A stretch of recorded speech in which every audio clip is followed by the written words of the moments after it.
In episode 214 of Avatar: The Last Airbender, the City of Walls and Secrets, Jet tires of waiting to gather evidence that Zuko and his uncle Iroh are firebenders. Instead, he charges into the tea shop where Zuko and Iroh work, and he makes an open accusation. As he has no evidence to back up this claim, everyone thinks he's insane. When he says that he saw Iroh heating his tea, someone responds, "Well, of course he's heating his tea. He works in a tea shop." The ordinary citizens of Ba Sing Se are nowhere near as obsessed with catching firebenders as Jet is. They just want to live in peace. We, the audience, know that Jet has a point, but we still do not sympathize with him here, as we have been with Zuko throughout his journey of transformation across Season 2. We've seen him grow and evolve and question the beliefs he once held.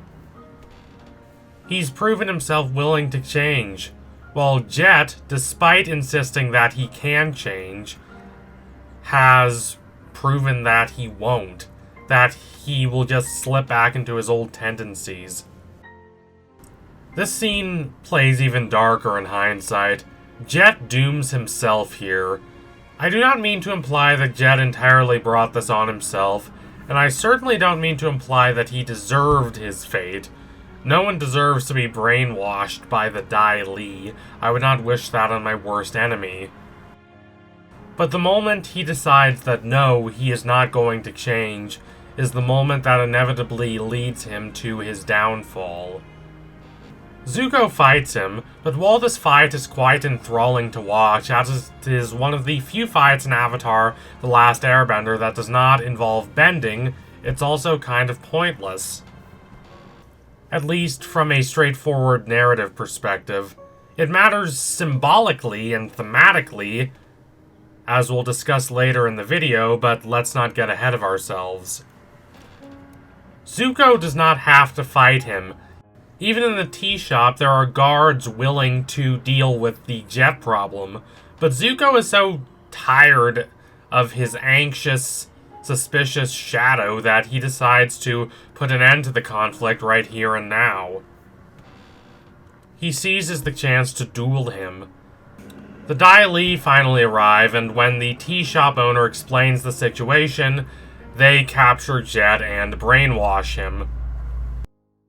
By the end of episode 217, Lake Laogai, he shakes off his conditioning and fights the Dai Li alongside Team Avatar, but this plays a little like Walter White admitting to his flaws and then saving Jesse in the final episode of Breaking Bad.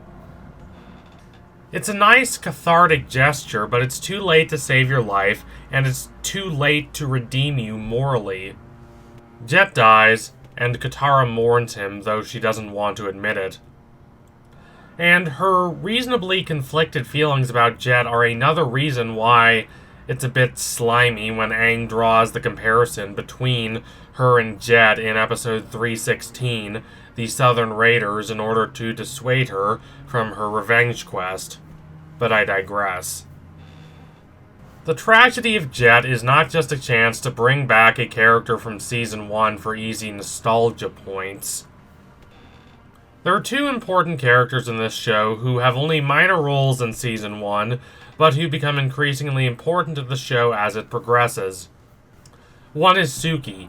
I don't think the writers and showrunners only brought her back so Sokka would have a girlfriend after Yue sacrificed herself to save the world at the end of Season 1, or because fans liked the character and wanted to see more of her.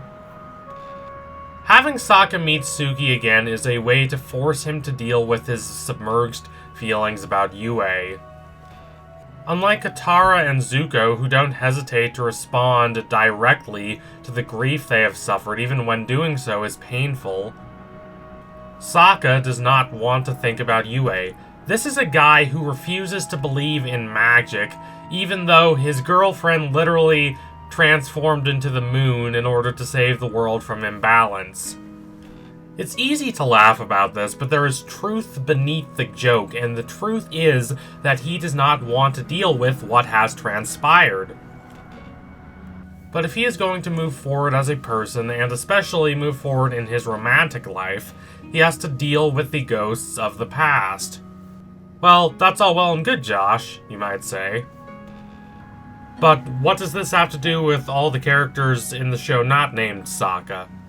And you're right, this, of course, does not really relate to anyone except Sokka. And this is where the Jet situation comes in.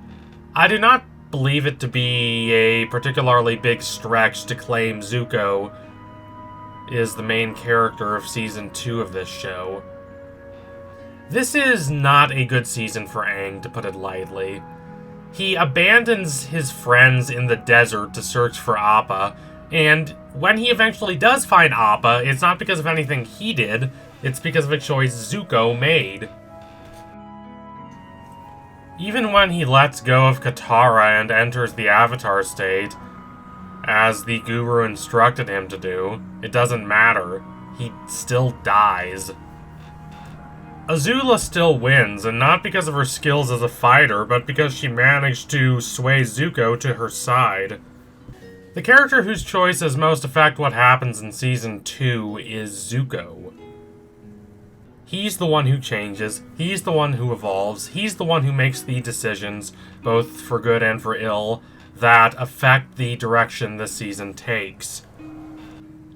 But with Zhao being dragged to the spirit world in the finale of Season 1, Zuko lacks a foil. True, you could say he has Aang as a foil, but he does not spend much time interacting with Aang in Season 2. Admittedly, one foil is Azula.